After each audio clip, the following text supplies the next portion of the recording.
Razabani for IFL TV in association with MTK Global. With me I got the Jamel Carl Frampton. Carl, you alright? I'm okay, yes, not too bad. So on Instagram, or was it a Twitter video of you training with little kids? No, I was, yeah. You actually fitted in quite well with them. I know, it's true. Just a bit fatter than them at the minute, that's all.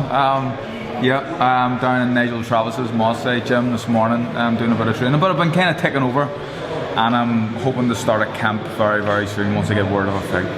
Before we talk about you, obviously you were here with Akib, 5-0 now, obviously with Jamie as well, trains you. What do you see in Akib in the gym? He's a very good fighter. I started sparring him for the Josh Warrington fight, and he was 19, kid came in, and you know, when you think when you're sparring a young 19-year-old, it's going to be fine. I remember the first day going in with a relaxed approach and got fucking beat up. I was like, fuck, this kid's good, and he gave me a really tough sparring that whole camp, and I've had him in camps for other fights as well, and he's improving a lot. He's done a lot of sparring. He's travelled around. He went to Vegas. He went to Philly with us. Popping out there. He's but he's a very, very good kid with bundles of potential. Obviously 5-0. When you have young people come into the gym, you've been through it yourself, and they obviously look up to you, former world champion. What kind of guidance do you give them? And listen, I let these kids, Jamie and Nigel are there. If they're looking a wee bit of advice off me, of course I'll help them out, and I always like to stay around and watch them sparring and maybe try and get wee bits and pieces of advice. But the kids, he's very, very good. And again, he's only 20, so he'll continue to improve. I think he needs to lose a few pounds, which he won't mind me saying that. He understands that as well. But he's improving all the time, and the thing with him is he's willing to learn. Like he's trying all the time. He listens to Jamie, and you can see the improvements happening all the time. What is the latest with you? When do we see the Jackal back in the ring?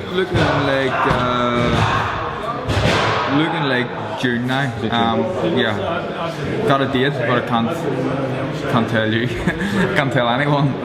You can tell IFL. Yeah, in association with MTK Global, of probably course. I'd have told Coogan maybe. No, we've got a date, and I'll be starting training very soon, and it's Jamel Herring. We're just trying to figure out the venue at the moment. What's your ideal scenario? I know you've always ideal scenario, Windsor Park. That's what I want. I want the most eyes possible to see it. Makes sense for everyone to do it there. It sells out. It's not just about we do it at Windsor. It's not about if it sells out. It's about how quickly it sells out. There's no. We sold it against Luke Jackson. No disrespect to Luke Jackson, but it was for not a major title, an IBO or a WBO interim. I'm fighting for a legitimate world title, a chance to go down as the only three-weight world champion on the whole island of Ireland. It sells out very, very quickly. In the building, I've seen Josh Warrington. I walked past him. Just spoke to him. I walked past Kid Galahad as well. I don't know if you saw him as well. I haven't yet, no. Are we going to see a little brawl today, a little Royal Rumble call? No, listen, me and Josh and Barry, we all get on well, and it's what it is, boxing, isn't it? You know what I mean? It's just what it is. I don't know the setup between Josh and Barry at the minute, but how they're seeing each other. But listen, I just take it as it comes, and everyone's nice. Obviously, Kid Galahad obviously is now mandatory again for Josh Warrington. Josh has been very vocal and said, "I don't want that fight. You know, it wasn't a great fight. He doesn't have the greatest style. He believes he's beaten convincingly, and he moves on. Obviously, he wants Gary Russell and wants his unifications." But does Kid really now give him problems in the rematch? I think he gave him problems in the first fight.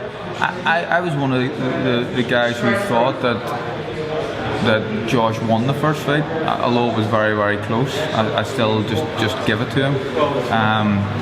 He gives anyone problems, Kid. He's a good fighter, very, very slick and skillful, very unorthodox, and he's a good fighter. But I don't know, I'd be pushing and looking for unifications as well, you know what I mean, if I was in the same situation. But I don't know, I think that both fighters now with the same promotional company, I don't know what happens here. Were you surprised to see Josh come back? That true? No, well, I suppose it was. It kind of came out of left field. I wasn't expecting it, but he's had a fabulous year, and Matchroom are obviously, you know, and Sky and the Zone and everything else, all the links there. I suppose Josh made the decision because he felt like it's going to benefit him more and he can get bigger fights. Although he did get some big fights with Frank, he had me and Selby and Barry as well. So I was surprised, if I'm being honest. It kind of shocked me when I heard it. Main event tonight, someone you fought before, someone you had a great rivalry with. I remember the press tour, the 3 city press tour that you did was amazing. He fights John O'Carroll tonight. Is it the last hurrah for Scott, would you say? But he has to win, or I think, you know, it's not up to me to tell him what he should do, but I think if he doesn't win, he should retire.